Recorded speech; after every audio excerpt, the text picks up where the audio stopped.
Hey, it's Clay Trader, and this will be a video chart on ticker symbol FNCX. We will take a look at the 30-minute time frame. Real quick, what do I mean by 30-minute in case maybe you're new to charts? Instead of each one of these candlesticks here representing 1 day's worth of price action, which is what you would normally see, each one represents 30 minutes. So while this here may look like several days worth of time, it's actually just today's price action broken down into 30-minute time slices.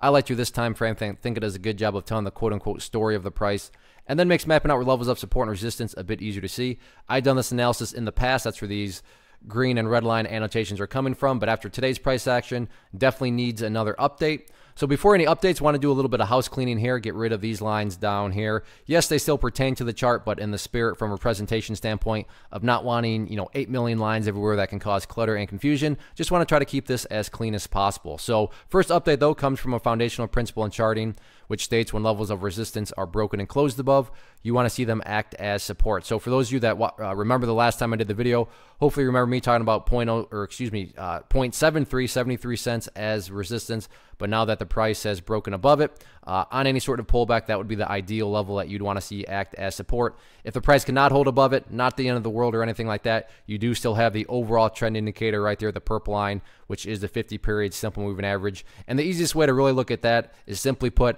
going forward, as long as the price is above that purple line, then the bulls are in full control, full health, however you can best visualize that, no questions asked. Now, what about areas of resistance? If this upwards move is going to continue, where are some of these potential battlegrounds at?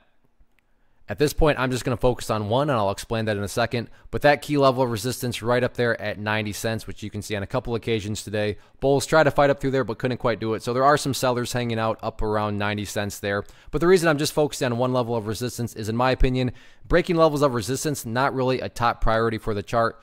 Top priority is just simply building higher bases. And you don't have to look any further than this very chart in order to see why. I mean, you can see that ever since the price started to come to life, well, it built a higher low there, it built a higher low there, and you're seeing the results. As long as the price is putting in higher lows, the long-term chart will take care of itself. So 90 cents level, key level of resistance, and then as far as supports, again, 73 cents, and then the 50-period simple moving average, that purple line. So nice day today. We'll see how the trend continues to unfold the remainder of the week. Still 2 days left.